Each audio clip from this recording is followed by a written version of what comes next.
Hello, thanks for clicking. Welcome to another Nargilus production. Today we're going to be talking about related rates. How the changing of different quantities change other quantities. Okay, so it sounds pretty complicated, but I promise you to understand what's happening, it's pretty, hopefully pretty simple to talk about. So, what are related rates? If two variables are related by an equation and one of them is changing at a given rate, then the other variable is also going to be changing. So let me give you an example. Let's say you had a balloon, okay? Let's say you had a balloon and you were filling the balloon with water, right? As you fill the balloon with water, the radius of the balloon will expand. The radius of the balloon will get larger. And at the same time that the radius of the balloon is getting larger, the volume of the balloon is getting larger, right? Okay? So as the radius expands, the volume expands. Or let's say I had a triangle, just for the sake of, or even better, let's say I had just a cube.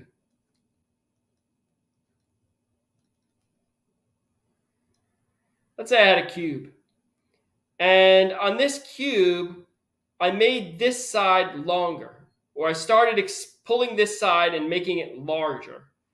The larger that I make this side, or even better, the height. What if I made this side length taller? The taller I make this side length, the larger the volume of the box will be, right? The surface area of the box will change, the volume of the box will change. That's the concept here, okay? That if something changes with a given rate, other things change as well. Okay?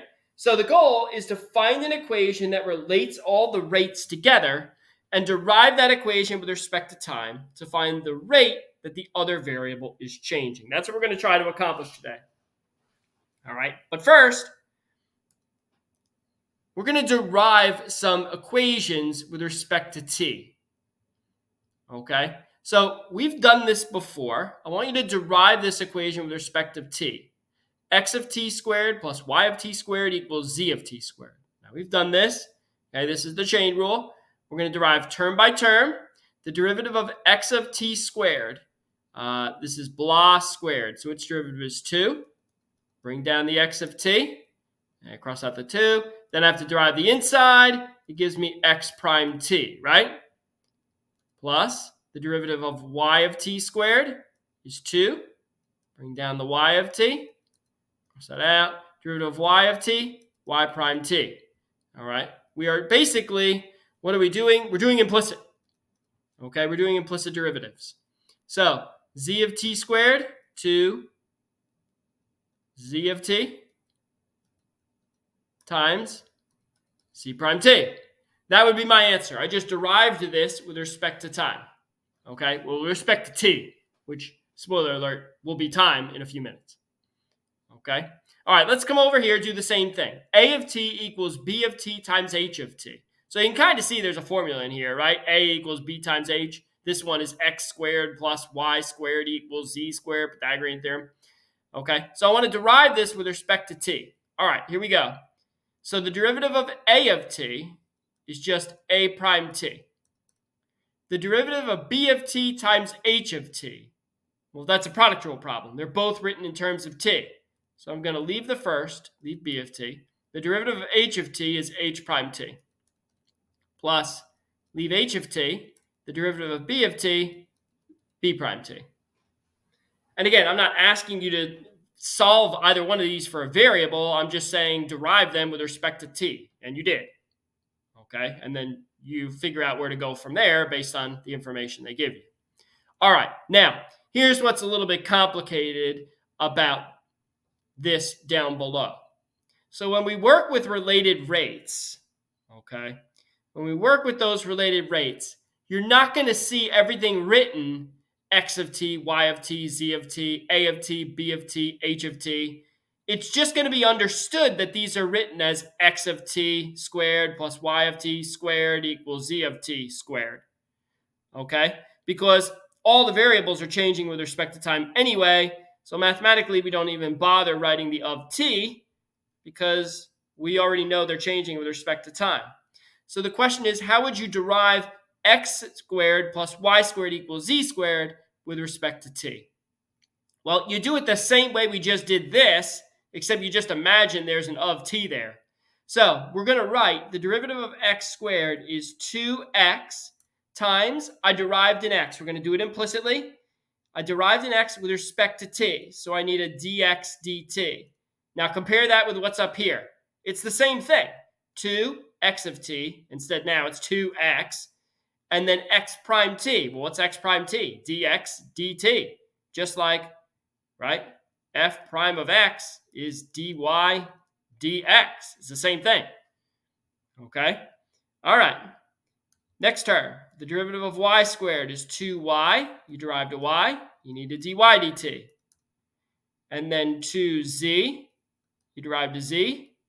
dz dt. This would be my answer. This is derived with respect to t. Okay? Using the Leibniz notation or doing it implicitly, with that implicit Leibniz notation rather than the Newton notation up above.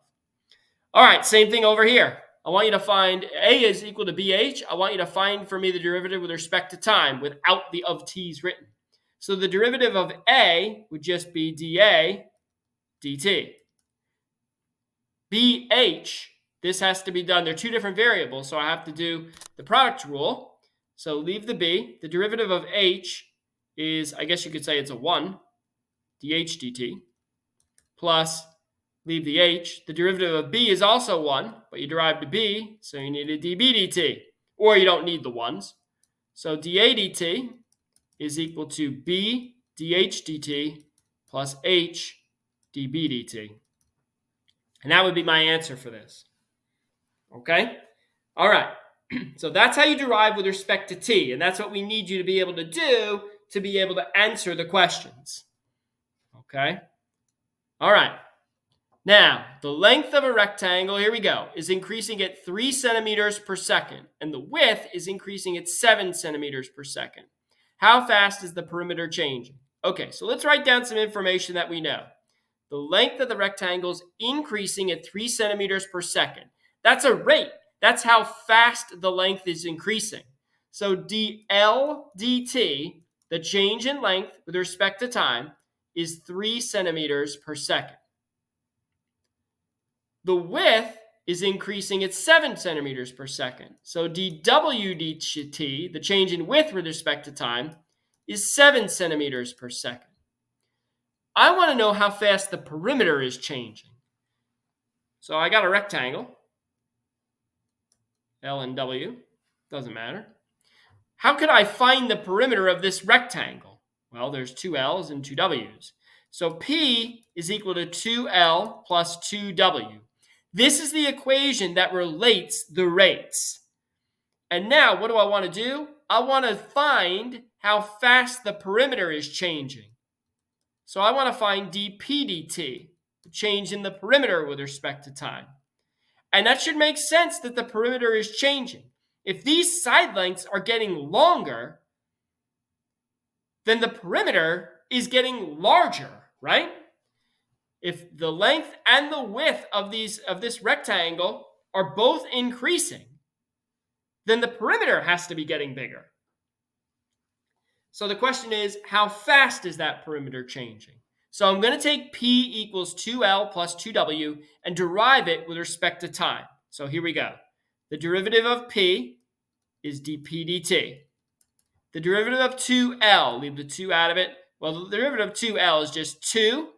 The derivative of L is 1, but I derived an L. So dL dt. And then 2 dW dt. Okay, so now dP dt is 2 times dL dt is 3. dW dt is 7, so that's 6 and 13, or 6 and 14, 20. So dP dt is 20, but I need some units. Perimeter is measured in centimeters in this problem. Time is measured in seconds. So the change in the perimeter with respect to time is 20 centimeters per second. So when the length increases by 3 centimeters per second and the width increases by 7 centimeters per second, then the perimeter increases by 20 centimeters per second. Okay? That's what we're trying to figure out. All right. Let's try this one. Air is being pumped into a spherical balloon at a rate of 50 cubic centimeters per second. How fast is the radius of the balloon increasing when the diameter of the balloon is 20 centimeters? All right, so let's write down the things we know. Okay, we know it's a sphere, so we're going to need that. The air is being pumped into the sphere at a rate of 50 cubic centimeters per second. So what does this represent? Well, this cubic centimeters, that's a measure of volume. So the change in the volume with respect to time is 50 cubic centimeters per second. I want to know how fast is the radius increasing. So I want to know dr dt. How fast is the radius changing when the diameter of the balloon is exactly 20 centimeters? So d would have to be 20 centimeters. Okay, now I need an equation that relates the rates. All right, so the rates I have to work, I have dv dt, and I want to know dr dt. So I'm going to need the formula for the volume of a sphere. The volume of a sphere is 4/3 pi r cubed. Okay, 4/3 pi is a constant. R is changing with respect to time, and so is v, right? Again, we talked about it a little earlier. If you put water into a balloon, right, the volume is changing. Well, then the radius is also expanding as more water goes into that balloon. Okay, so we're going to derive this with respect to time. So the derivative of v is dv dt. Leave the 4/3 pi out of it. The derivative of r cubed is 3r squared. You derived an r, so you need a dr dt with respect to time. So the 3's knock each other out. dv dt is 50. So that's 4 pi times r squared. I don't know r. I know the diameter. The diameter is 20. Well, if the diameter is 20, then the radius is 10, right? Half of that. So it's 10 squared times dr dt. So that's 50 equals 400 pi dr dt. Divide both sides by 400 pi. I can cross out a 0, I guess. Actually, no. 50 goes into 400, right? 50 goes into 400 8 times. So I can make that a 1 and make this an 8. So this is going to be 1 over 8 pi is dr dt. Now, what are the units? Radius is measured in centimeters, and time is measured in seconds. Okay? Now, be careful with the pi. Make sure your pi is in the denominator, and you're definitely sure that it's down there and that the reader understands that, hey, it's down there in the denominator. It's not kind of in between, because they'll assume it's in the numerator. All right? And there's my answer. Okay. Last one. Now we have a 15-foot ladder that's leaning against a wall. So here's my wall. Here's my ladder. I'm going to draw a picture. All right, drawing a picture helps here, I promise. There it is. It's 15 feet. The ladder is sliding down the wall at 2 meters per second. So the ladder is sliding this way at 2 meters per second. All right, we got to figure out what that is. How fast is the ladder moving along the ground at the moment the ladder is 9 feet up on the wall? So the ladder is 9 feet up on the wall. I want to know how fast the ladder is moving this way. And that should make sense. Think about it. You're standing on the ground here, pulling this ladder this way. As you pull the ladder this way, it slides down the wall, right? So I'm saying it's sliding down the wall 2 meters per second. I want to know how fast you're pulling it this way. Okay?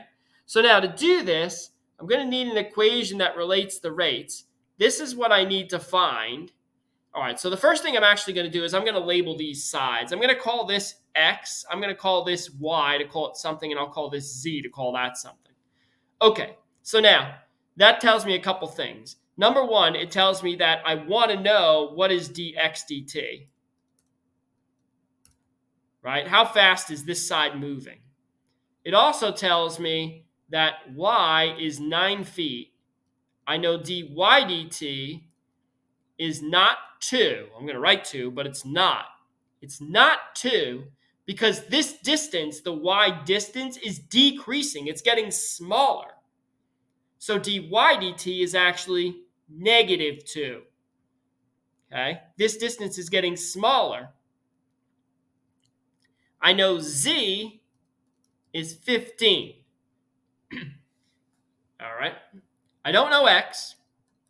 I want to know dx dt. And for now, I don't really know dz dt either. Maybe you do. But we'll figure it out in a minute. Okay?